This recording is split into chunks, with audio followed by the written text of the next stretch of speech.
साथियों, नवरात्रि के पहले दिन माँ शैलपुत्री की पूजा अर्चना की जाती है। माता शैलपुत्री देवी दुर्गा के 9 स्वरूप में से प्रथम स्वरूप है। इनका जन्म पर्वतराज हिमालय के यहाँ हुआ था, इसी कारण इनका नाम शैलपुत्री पड़ा। इन्हें पार्वती, हेमवती और सती के नाम से भी जाना जाता है। माँ शैलपुत्री त्रिशूल और कमल धारण करती हैं तथा वृषभ यानी कि बैल की सवारी करती हैं। माता शैलपुत्री का पूर्व जन्म में नाम सती था और वे राजा दक्ष की पुत्री थीं। सती ने भगवान शिव को पति रूप में प्राप्त करने के लिए घोर तपस्या की। उनकी तपस्या से प्रसन्न होकर भगवान शिव ने उन्हें अपनी अर्धांगिनी बनाया। राजा दक्ष ने एक विशाल यज्ञ का आयोजन किया और सभी देवताओं को आमंत्रित किया, परंतु भगवान शिव को नहीं बुलाया।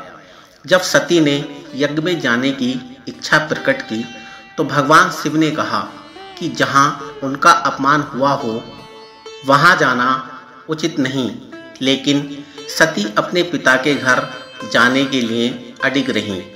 यज्ञ स्थल पर पहुंचकर उन्होंने देखा कि भगवान शिव का कोई भाग यज्ञ में नहीं था, बल्कि उनके प्रति अपमानजनक शब्द बोले जा रहे थे।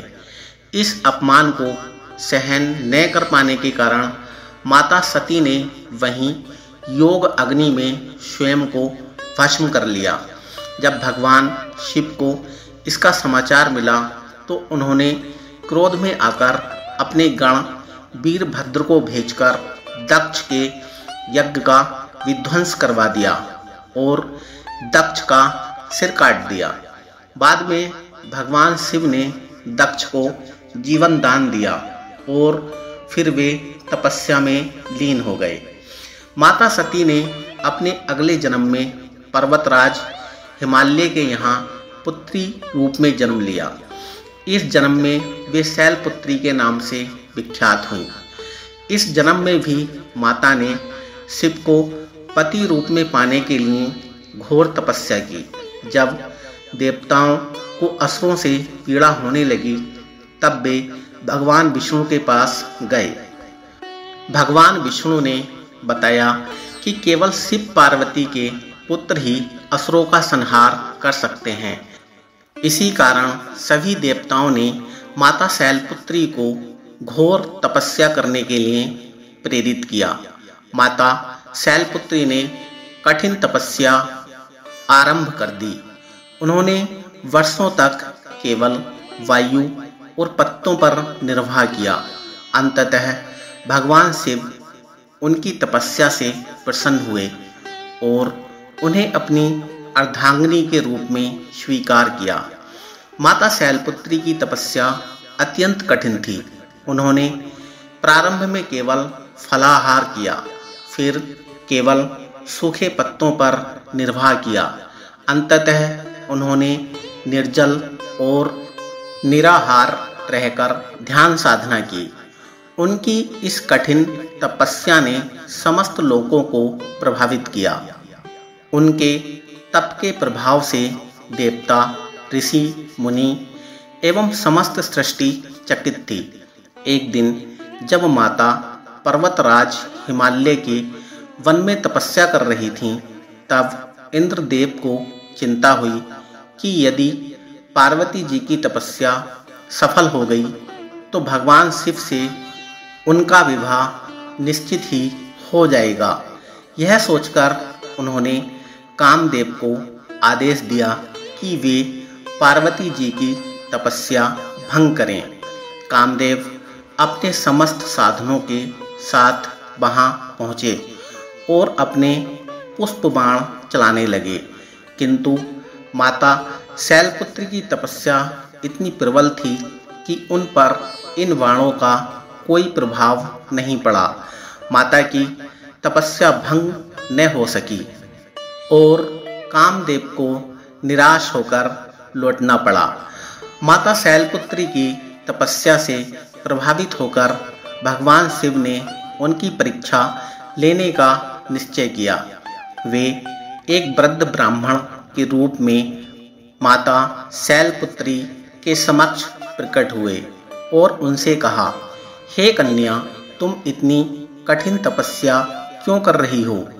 तुम्हें किसकी प्राप्ति करनी है? माता शैलपुत्री ने उत्तर दिया, मैं भगवान शिव को अपने पति रूप में प्राप्त करना चाहती हूँ।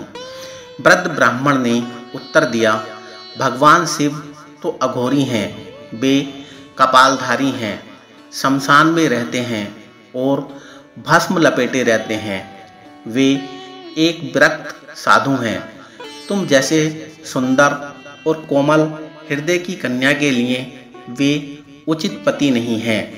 माता शैलपुत्री को यह सुनकर क्रोध आ गया और उन्होंने कहा, भगवान शिव संपूर्ण ब्रह्मांड के स्वामी हैं।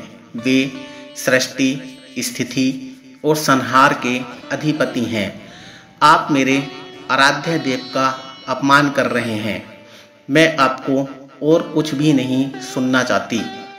इतना सुनते ही वृद्ध ब्राह्मण रूपी भगवान शिव अपने वास्तविक स्वरूप में प्रकट हुए और माता शैलपुत्री को दर्शन दिए।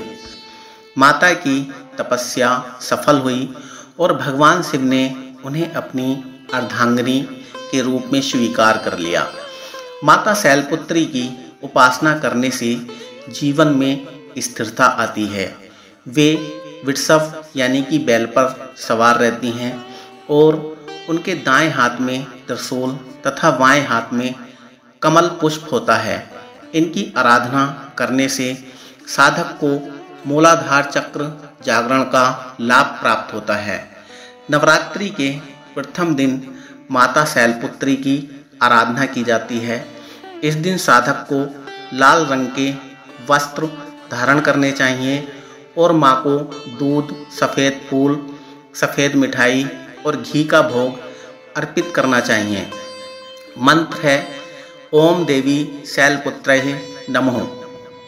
माता शैलपुत्री न केवल भक्तों को शक्ति और स्थिरता प्रदान करती हैं, बल्कि वे तपस्या, समर्पण और शुद्ध भक्ति का भी प्रतीक हैं।